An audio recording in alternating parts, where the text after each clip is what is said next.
C'est bon?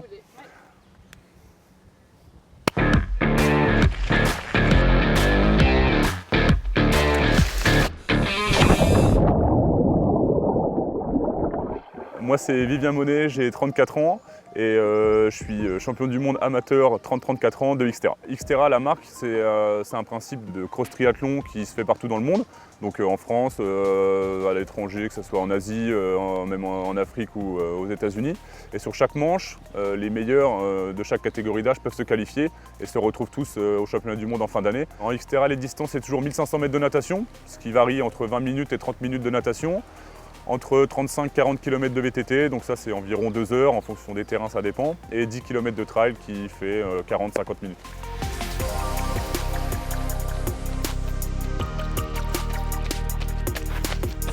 J'ai eu un déclic pour commencer le triathlon sous la forme là parce que je faisais du VTT du coup en étant jeune, et le déclic ça a été mon premier enfant surtout. Et voilà, me remettre une bonne hygiène de vie et voir certains anciens copains du vélo faire du Xterra justement.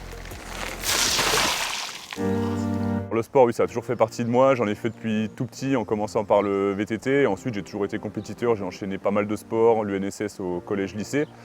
Et voilà. Après, j'ai toujours été sportif, toujours aimé le sport, que ce soit à la télé ou même moi pratiquer, j'en ai toujours fait. J'ai commencé le triathlon en me disant je fais ça sans pression, doucement, pour me faire plaisir, pour me remettre en forme avec l'âge qui commençait à avancer. Et comme je me suis vite accroché à ça, j'ai été dans un bon club dès le début qui nous mettait pas du tout de pression ou quoi. Et au fur et à mesure des années, j'ai été régulier et les résultats sont suivis, donc ça m'a encouragé à en faire de plus en plus.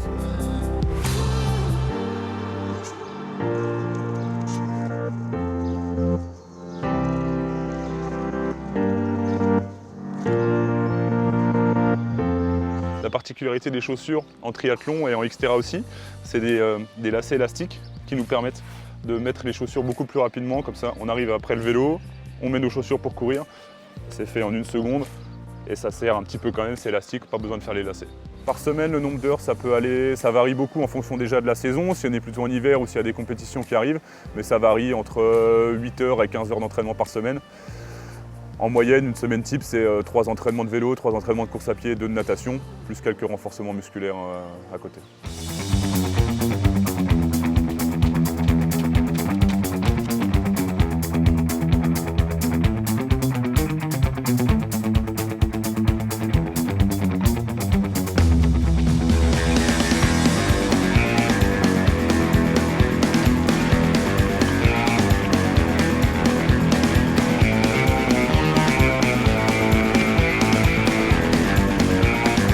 La météo, ça rajoute toujours un peu de technicité sur les parcours vélo et trail. Donc en VTT avec la pluie, voilà, les racines sont mouillées, les pierres sont mouillées, les descentes sont boueuses. Donc ça rajoute déjà plus de temps, plus de technicité. Au niveau du quotidien, c'est assez difficile à gérer entre ma vie personnelle, ma vie professionnelle et ma vie sportive. C'est vraiment un équilibre assez dur à gérer. Mais voilà, c'est de l'organisation tous les jours, à savoir comment je peux placer un entraînement par-ci en fonction de mes horaires de travail. Les enfants, voilà, gérer la vie sportive, la vie professionnelle et la vie de famille, c'est jonglage assez difficile. J'ai ma femme qui me soutient beaucoup, donc avec garder les enfants, certaines fois quand je ne travaille pas pour que je puisse m'entraîner, j'ai ma maman qui me soutient beaucoup et quelques partenaires aussi, mais autour de moi je suis bien entouré.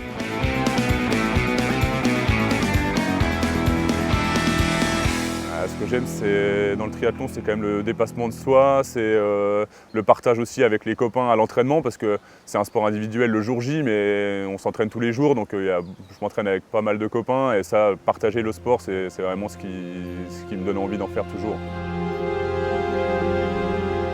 Vélo, c'est la discipline des 3 que je préfère, et par rapport à la course à pied, c'est plus facile de faire des efforts moins intenses, plus longs.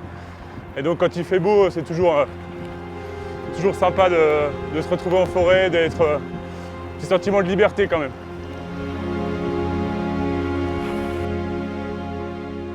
Pour le palmarès au niveau Xterra, c'est ça, j'ai commencé en 2017, 2017-2018 avec des premières épreuves assez locales, Belgique, France et en Suisse. Et ensuite, à partir de 2019, je suis allé un petit peu plus loin, j'ai été en République tchèque, en Allemagne.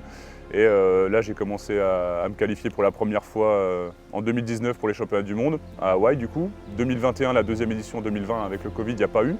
Donc en 2021, j'y suis retourné une deuxième fois. Et 2 fois, maintenant, ça a été délocalisé, c'est dans les Dolomites italiennes, donc 2022 et 2023.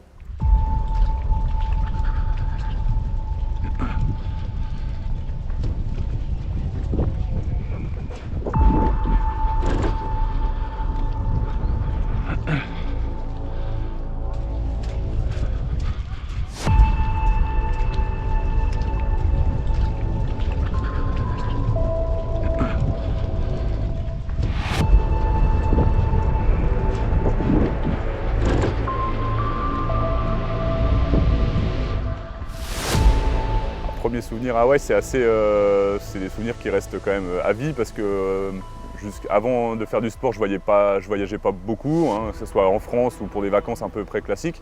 Mais quand je me suis qualifié la première fois pour Hawaï, c'était un gros chamboulement et c'est des souvenirs qui restent à vie tout le temps parce que partir à l'autre bout du monde comme ça, ça marque.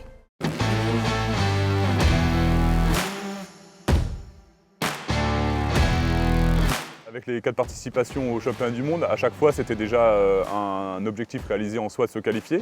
Donc le titre de champion du monde, je ne l'ai jamais vraiment visé.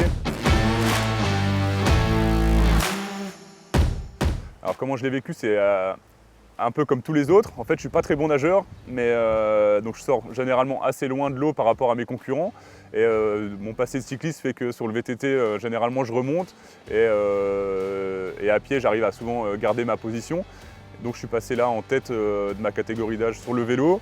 Et donc mes proches qui étaient venus m'encourager m'ont fait part de ma première place. Et ouais, ça a été serrer les dents jusqu'à la ligne d'arrivée. C'était assez dur mentalement de tenir, on avait toujours peur que ça revienne de derrière.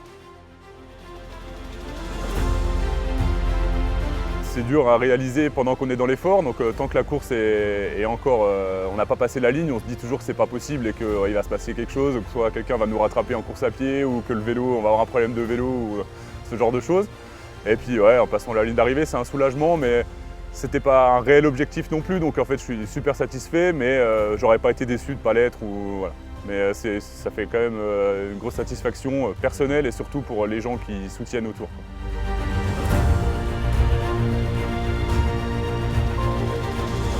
Mon point fort, c'est le mental. J'arrive à être capable d'encaisser de la douleur, de serrer les dents assez longtemps, peut-être plus que certains adversaires.